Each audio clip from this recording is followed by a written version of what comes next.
Good evening.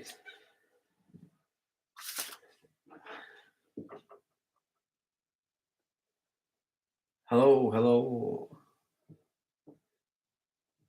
No problems this time. That was strange. Last week. How do? Paul, how do? Trev, how do? Well, interesting. I didn't think it'd go, actually, but it's gone. So I've been putting together something for the website, actually, but it's so intriguing. I thought I might share my notes with you tonight. Just bear in mind, of course, that they are notes. I haven't proofread them yet, as before, obviously, you do before you put it as a report, so it might go a bit off-skew in places, but the general narrative of it is exceptionally important, and I'm perhaps thinking not many people are aware of this kind of angle to come at it from. So I thought we'd have a little look at a bit of history, just to keep us all going, sort of thing.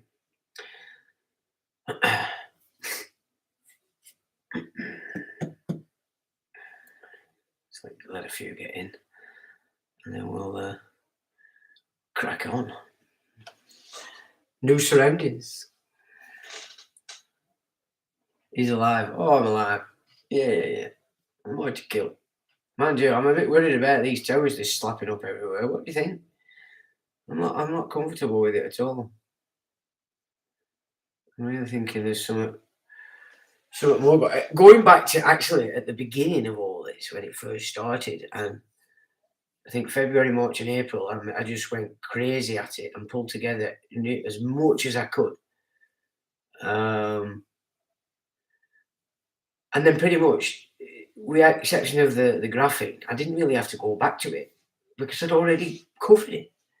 But it goes back to these towers, and everything else that we've just experienced has been a bit of a cover for their ability to make quite a mess of everything. He's alive. Yeah, I am. I'm alive. So let's have a look here. So I said it's notes I've been taking over a couple of weeks. But it's quite interesting. It really is interesting. Now, I hope it makes sense, even though, like I said, it's my notes. It should be in some kind of order. So it starts off basically where we're sort of, we've talked about the Prussians. The Prussians openly declare themselves of the House of Tudor, not to be confused with the Israelites. And then, of course, we've got the Venetians, the Lombardy, all this super trading families that create banks. They created the first bank in Venice. All this same kind of systems that we know would have been in the hands of those that controlled all the trade and the shipping.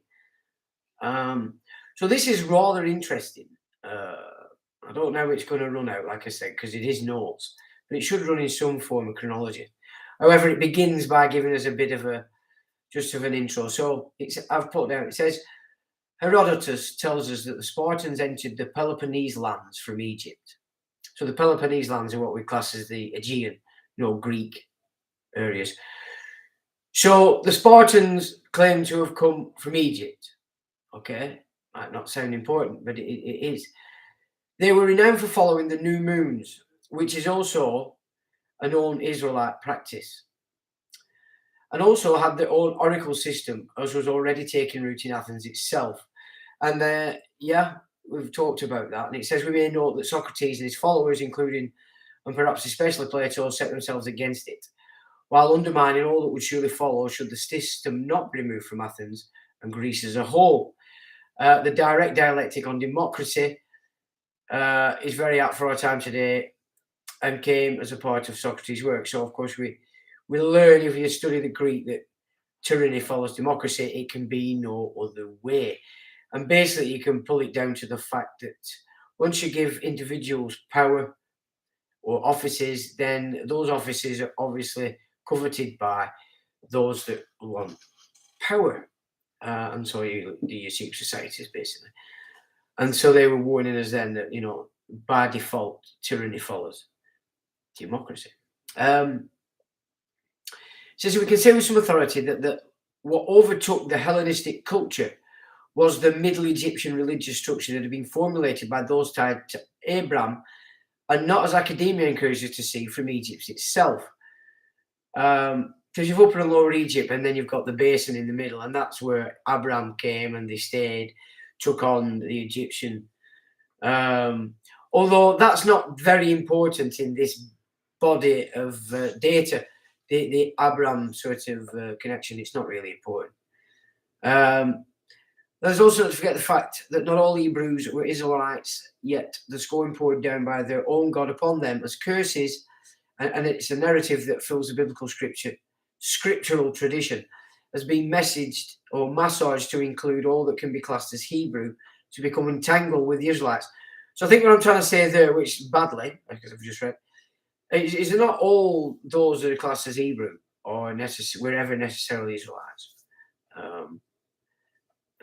And that, so if you go back further, I think I might put a report together on that, where the Phoenicians were being classed as a Hebrew tribe, but were never Israelites. So that would make sense actually as we get into this. So it's interesting to keep in mind. By 800 AD, Venice was striving to become a power. So I've jumped a bit because I was just formulating it, but so basically we're going back to what we're going on in the land we called Palestine, known for having two kingdoms, the Israelite kingdom and the Judah kingdom. And just a passage up, we get to the Venetians, as it were, because they're using the same kind of political and financial administrative systems. So that's where you can see the connection, basically, to these, really wealthy trading families. So by 800 AD, Venice was striving to become a power and wanted to consolidate everything within the Phoenician Empire in one place. This would be northern Italy and Venice. It's fair to say that by 1000 AD, the Venetians had become powerful by having almost the entire European monarchies and the big houses trapped in debt. In 1157, the Bank of Venice was created and can be said to be the first central bank since the Templars. In fact, it would be fair to suggest that the Venetians are in fact the Templars back in the public under another name. This is when imperial power shifted to Venice. The Venetians claim heritage back to Tyre, which was the capital of the Phoenician power, gained on the command of their command of the oceans. It was Phoenician naval might that secured all trade within the Mediterranean Sea. And that's another interesting point as well. The Phoenicians, they didn't just, they controlled the trade because they basically had the shipping and they had the major ports, but more importantly, they controlled the exit out of the Mediterranean. The Pillars of Hercules, Gibraltar, etc.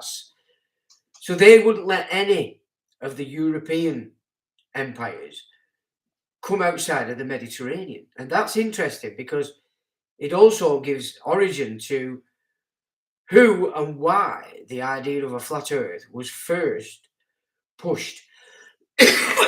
So that's another interesting bit of data we'll get into as well. So now we're into a bit of history. And it says, according to the archaeological perspective, so forget the academic story time, the narratives we call scripture within the biblical tradition. We're now going to look at this from a perspective of what does archaeology tell us?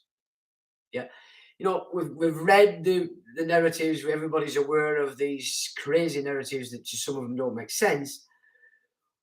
And then they've given us the picture that we all form in our mind's eye in relation to the images that are invoked when we study any kind of biblical tradition.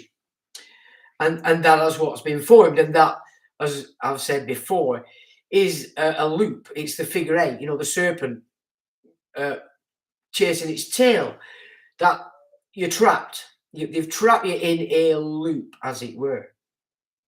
Well, wait a minute. Where am I? Have I gone and put myself there?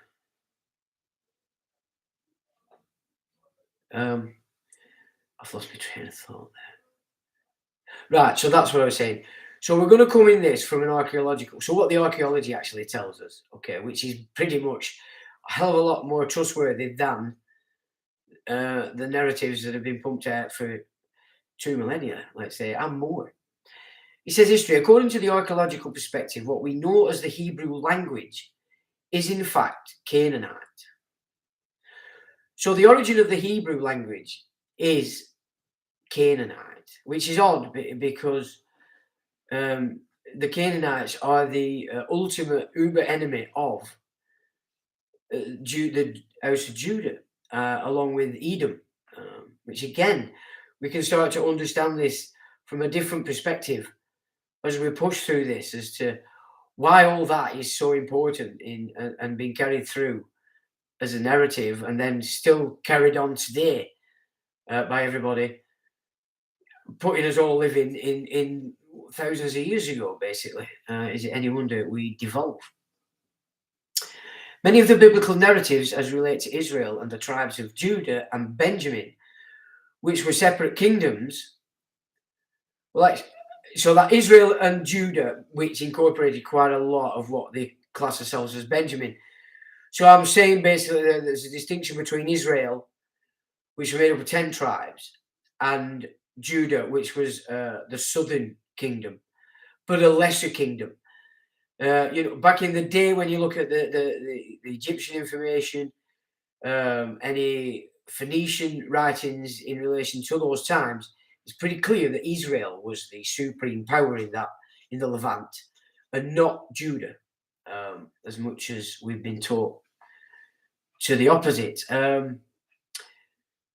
It says which were separate kingdoms. So Israel and Judah were separate kingdoms, and so that's right. So because these are notes, so I can sort of enhance it slightly as we go. But so what's basically being said here is there was no Israel or Judah kingdoms until the Egyptians left that whole area right up to Phoenicia.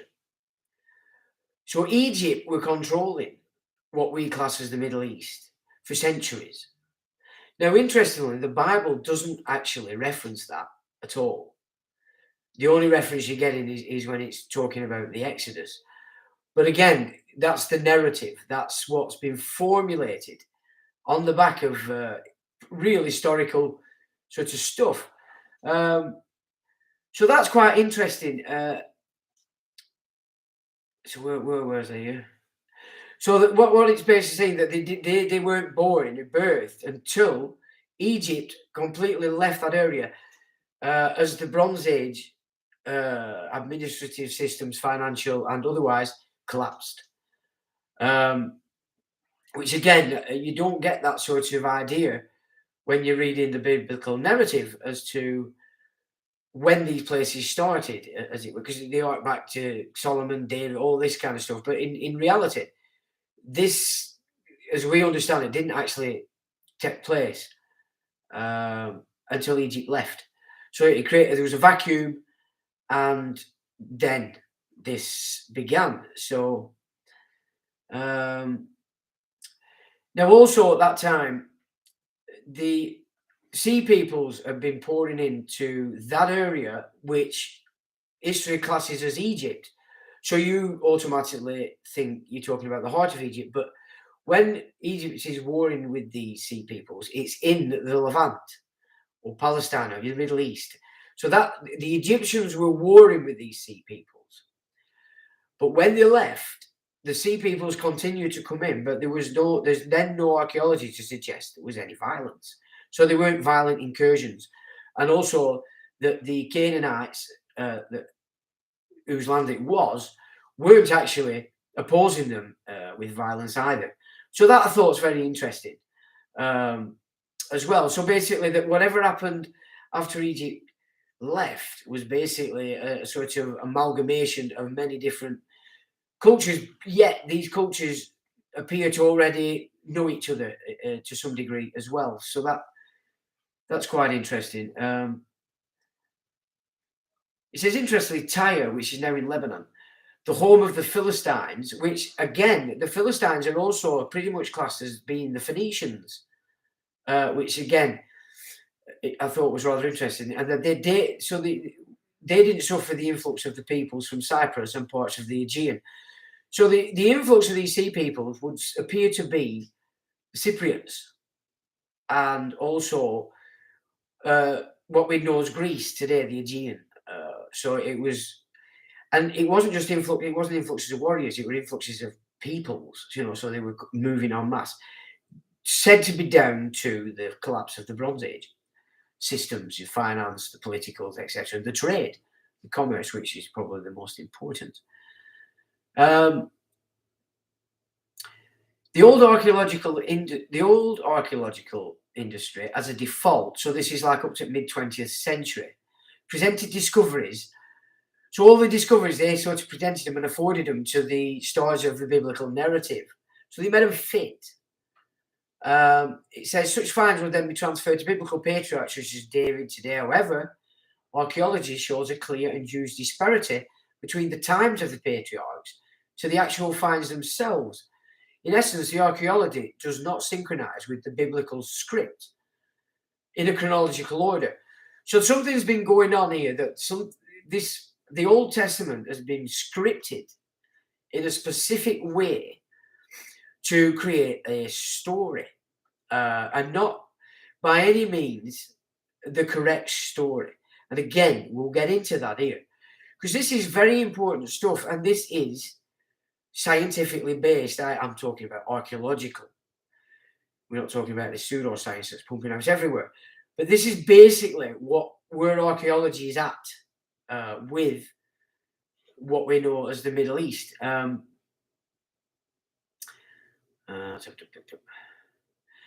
about the 14th through 13th century BCE, the two empires vying for power were the Hittite Empire to the north of the Levant and Egypt, which controlled right up to the Hittite border, because it, as I said, it controlled the entire Palestinian, Levant, Middle Eastern area, not referenced in the Bible, of course, which is again interesting that the facts of archaeology are not matching the narrative of the biblical text at all.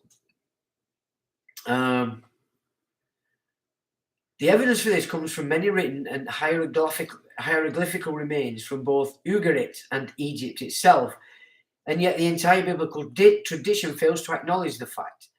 Many sea peoples, when it is recorded that Egypt was invaded by many sea peoples, it was the Levant of which it was recording and not as evoked. So we've discussed that. Egypt removed itself from the Levant at this time, and yet there is no archaeological evidence that the invaders brought violence of any kind. Yeah. It's also worth keeping in mind the fact Akhenaten reigned and pulled in monotheism, under the Aten between 1353 and 1336. So this is after, when all this is going on. Yeah, close to 100 years or so. So that's happened. So there's been a huge population of Egypt thrown out of Egypt for following Akhenaten and the Aten cult. They were dispersed everywhere. You've got many different writers discussing where they went. Some say they were going around all the coast of the Med, finally went through Spain, up one of the rivers, and ended up in Scotland. Scota, the daughter of Akhenaten, and created Scotland. So you've that fairy tale. You've all sorts of these different things. But let's be frank, a majority of them that had followed Akhenaten would still be stuck in North Africa one way or another. Who's to say they didn't come back round here, there, and everywhere? But clearly, there is a huge population of people that have been dispersed from their own country in the last 100 years, and they're going to have got everywhere and anywhere they can and feel safe from Egypt. So that's worth bearing in mind as well. With Egypt gone, the Canaanites would begin to bay for power as separate tribes against each other to determine who will control the Middle East. So still we're looking, even though there's been these incursions from the Sea Peoples, basically the genetic structures when they've looked back are all basically Canaanites in that area. Even all the way through this, they're still genetically classed as Canaanites, which gets rather interesting. The main deities of the Canaanites included El, Baal, Anat, Ashtart, and Resheph.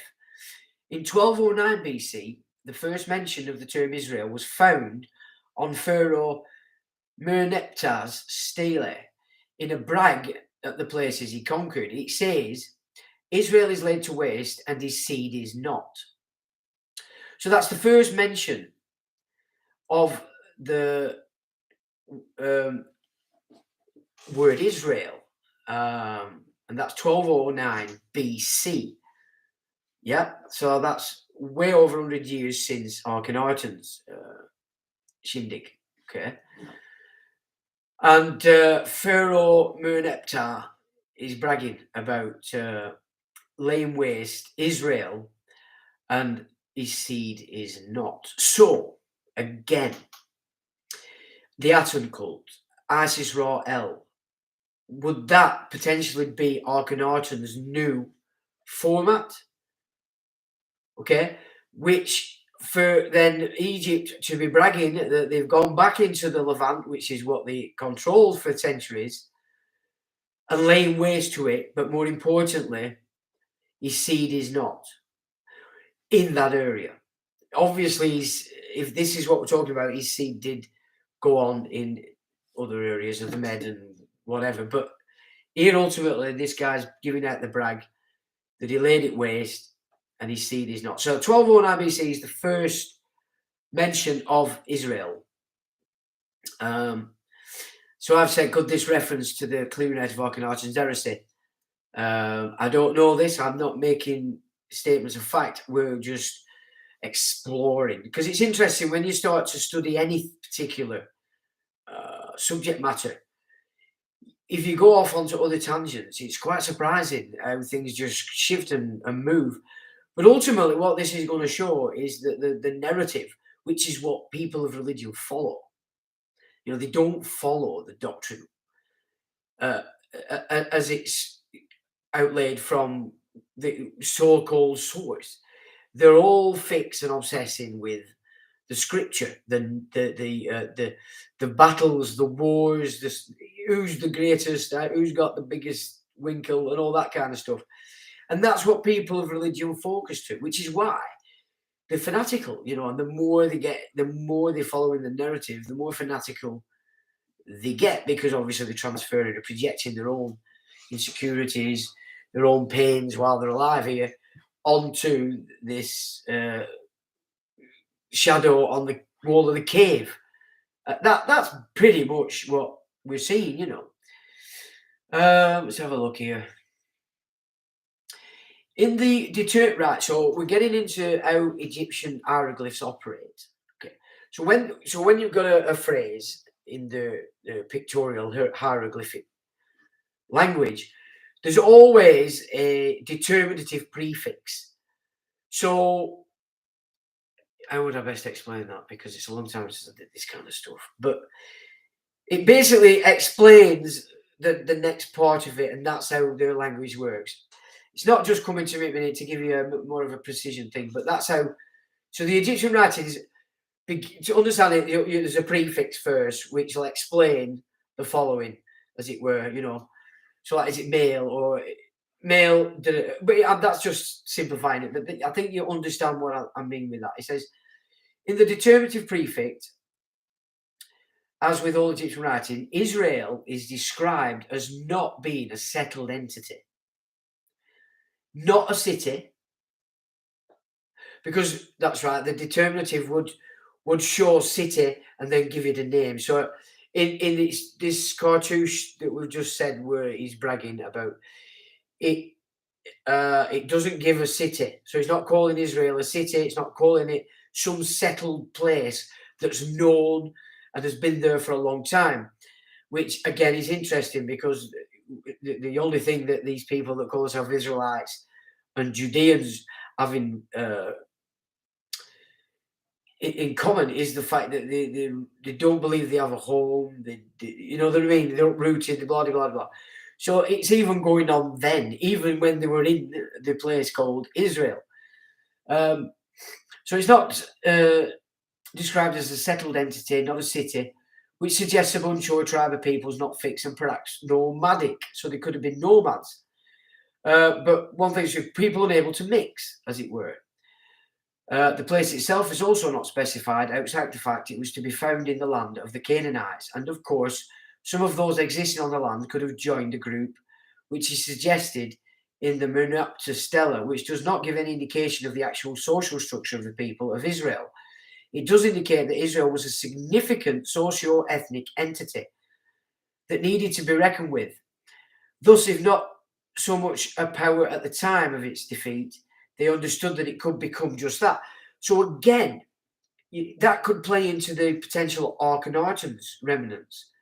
That although they're not so much a solid entity, because they made up a lot of different groups. Well, you've got all these sea peoples that came in, connected because of trade, so they all had similarities as sort of neighbours, as it were. They all fed in after Egypt left. Surely that would have been a place for a lot of people of Akhenaten's time that were thrust out of Egypt to go. Maybe this is where the origins of this narrative was formed. And because then that they were Egyptians themselves in Canaan, would then be a worry for Egypt, because obviously you've got Egyptians in there understanding the same kind of things that Egypt knows. It knows how Egypt works. It's going to form its own similar. Does that make sense to you? Because these are the sort of the intuitions that it's pulled down on me as I've just put this together over this last couple of weeks.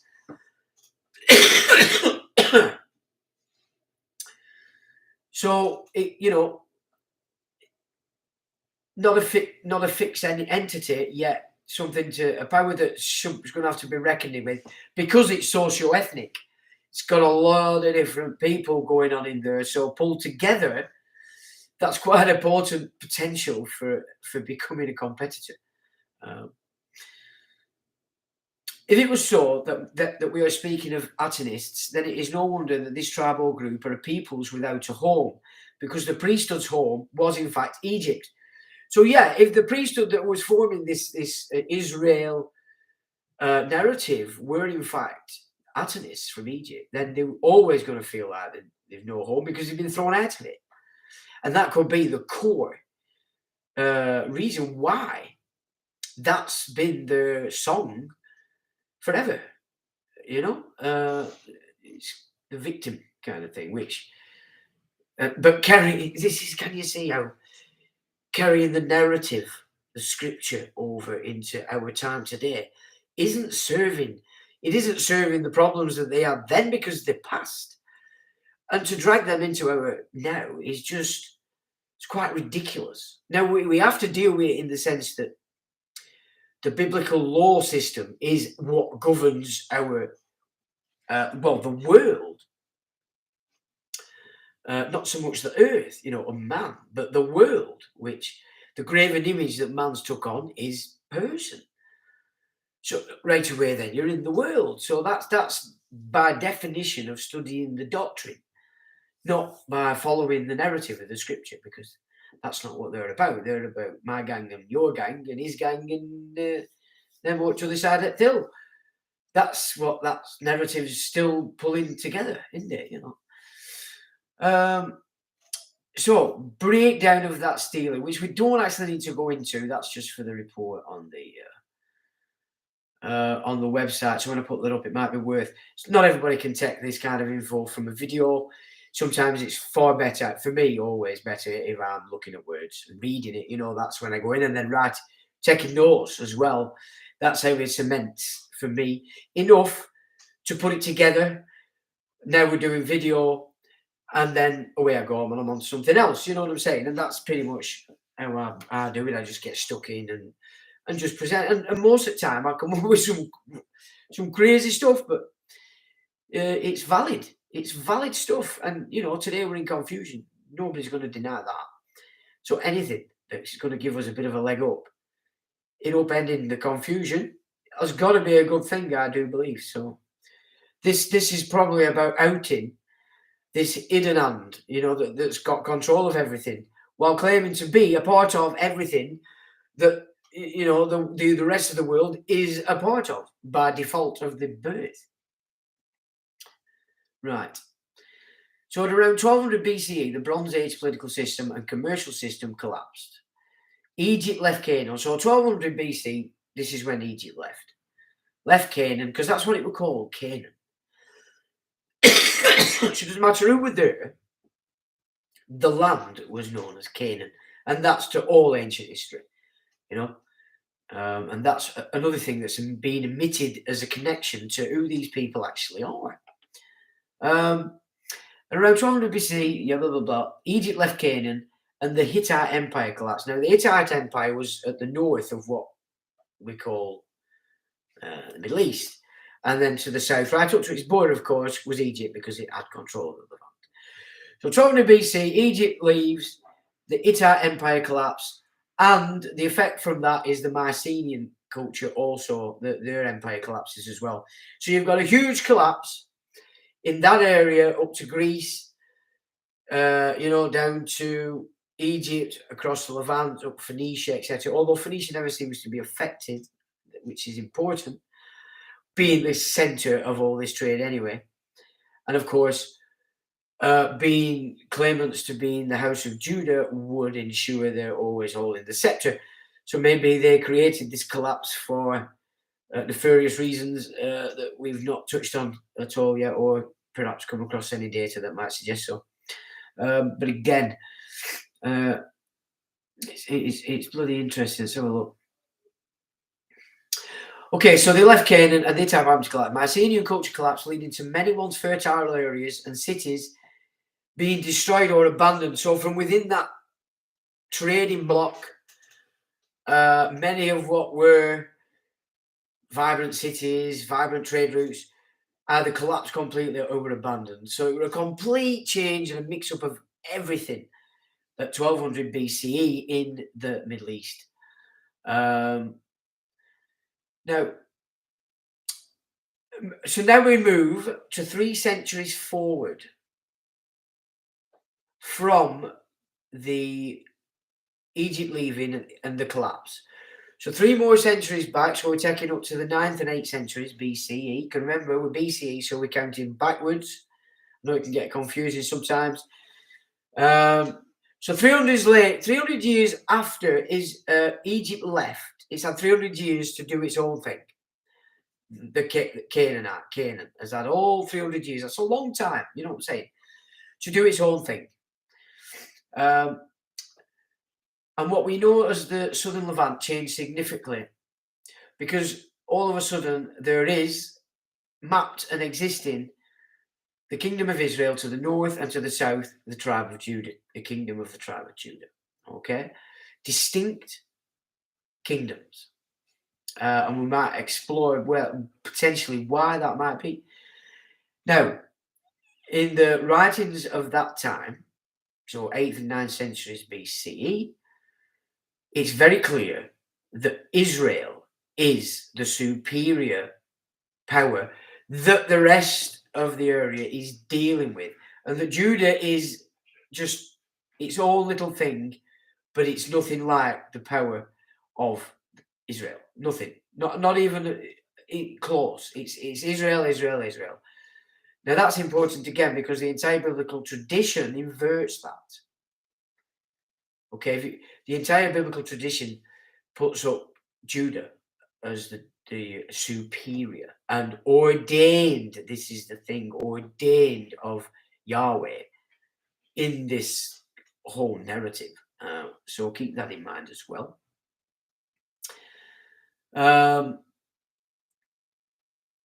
So Israel being the larger, and at this time there are many other groups growing around this in Canaan.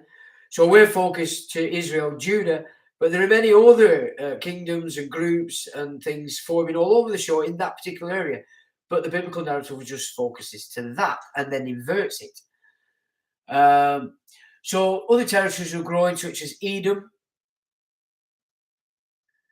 Moab, Ammon, and Philistia, which is the Philistines or Phoenicians, and Aram. So thus a new political and commercial system was being formed in Canaan. And true to form, the tribe of Judah turns its competitors into demonic devils that need to be destroyed. Because it is Judah's narrative that all Edom must be destroyed, which they class as Rome. Yeah. And as Canaanites, when in fact it's very clear that even the Israelites and the Judeans were all Canaanites. Can you see how this kind of stuff just turns the whole narrative on the head? But more importantly, doesn't take away from your seeking out the Creator, but it helps you to see and understand why you must stop following Scripture. Yeah, it's the Scripture that's pulling all this war, this hatred, this superiority nonsense. And we're no different today. I mean, especially you look at this Black Lives Matter thing. I mean, what the hell's that? If not a group of people accusing another of doing what they're doing so they can give themselves a position of victim and throw perpetrator onto the one that's being victimized. Classic schismogenesis. You know, it's classic. It's in everything, this stuff. The look, and it is, you know, the serpent forever chasing its tail, and the serpent with its arse in its tail, the figure of 8, it's got you trapped in a loop, which is why 8's so important with the octagon, the Templar stuff. You know, the symbolism in that is important, but in relation to the trap, not the gateway out of the program. Where are we?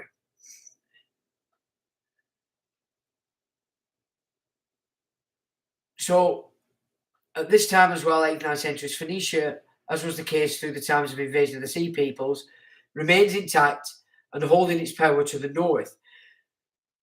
Yeah. And the Phoenicians claimed to be of Judah.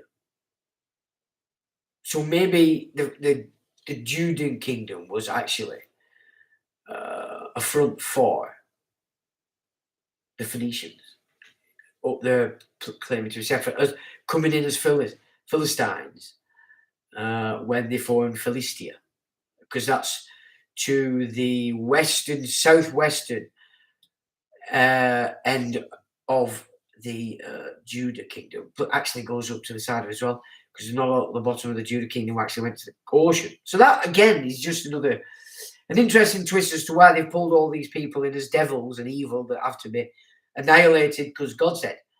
Well, their God might have said it, but this is again where I have an issue with, you know, Lord and God in the Bible for me is a red flag, because okay, God, who's God? It is your cat's dog, God, your dog's God. It's like everything can say God, but it's their own personal construct, isn't it? You know, they're getting creator. That's a bit of a different scenario, isn't it? It's a distinction from that term. And also, Lord has now got mixed up. It's been forgotten what actually it means. The Moabites, right, so now we've got a few points of reference again for this old time stuff, which is contravenes the biblical narrative. And that's, so there's something called the Moabite stone, and that's from 840 BCE. And on it records that King Moab was victorious over King Omri of Israel and his son Ahab. It also makes mention of the god Yahweh. So that's the first mention outside the biblical narrative of the god Yahweh, which again, so that's 840 BCE. Okay, so Yahweh is a brand new thing in 840 BCE and not the creator. as he were. So that again puts that distinction there. Let's not pretend that Yahweh isn't an existent entity because he's had thousands of years. Well, over 2,500 years when it looks at this, to get itself ingrained. And as the insiders said, if you remember, as the ruling bloodline. So it would suggest that the insider is perhaps from these lines from Judah. Who knows? I don't want to project my opinions on him, but we're talking out loud together. Quite possible. Because he said that they formed Yahweh in order to gain control. Yeah. So, Egyptian. Anyway, let's not go there at the moment. Middle Egypt, I would suggest, that was born and birthed and stayed from Abraham's incursion. Not Upper and Lower Egypt, as it were. That were the powerhouses. But then there was this big middle section, Middle Egypt, where all these shenanigans were going on. And who knows where they were going and doing what. There appeared to be more than one Yahweh, which again I found rather interesting. There are described on this Moabite stone a Yahweh of Teman and also a Yahweh of Samaria and his Asherah. Okay. And both translate as such in both the Hebrew and English translations. So they both translate to those phrases both in the Hebrew and the English. All right. I suppose that's the beauty of carved in stone, isn't it? We get to see it. You'd think they'd have these 10 Commandments out everywhere, wouldn't you? You know what I'm saying? Anyway, it's by the by. If they're surviving from 853 BCE, a stone, come on. Why have we not got these tablets that have been paraded everywhere for 2,500 years or whatever? I can't remember the times, the chronology of it all. Right, so that's the Moabite stone. Now there's another, and this is the Kirk Stele of Shalmaneser the third, and that's 853 BC. Oh, that's actually before, so I've got them wrong. And that describes a battle between the king of Assyria and Ahab, who is the son of Omri. Yeah, an Israeli chieftain or king.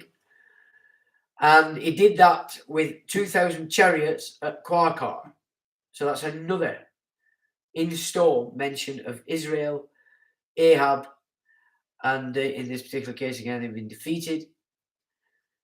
So there's a lot of fighting going on there between, you've got Israelites, the 10 tribes, you've got the Judahites, you've got Moab, you've got Edom, you've got all these various territories starting to form.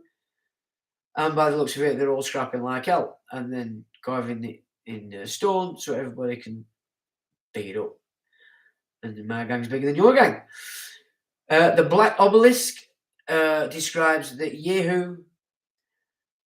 Yehu, son of Omri, was prostrate before Shalmaneser, the third king of Assyria, sometime between 859 and 824 BCE.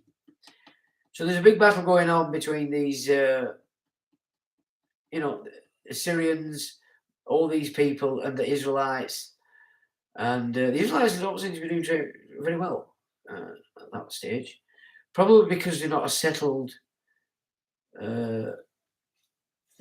I don't know. It's always hard in it, multicultural, to pull together, especially if the religions are involved, because they're so obtuse to each other. You can't find that peace until one side's been bled out or attracted by fancy things like Dubai and places like that. Anyway, thus there is real evidence that the Kingdom of Israel existed from the 9th century BCE and was by far the most significant power. Yet the Kingdom of Judah, existed as it did, was always the lesser of the two kingdoms. However, and this is by far the most important bit, the biblical narrative was written by the tribe of Judah. Yeah, we call it the Hebrew tradition. However, it was written by one tribe, Judah. Okay, is that not telling? Does that not expose a great schism going on here in the biblical narrative, the scripture?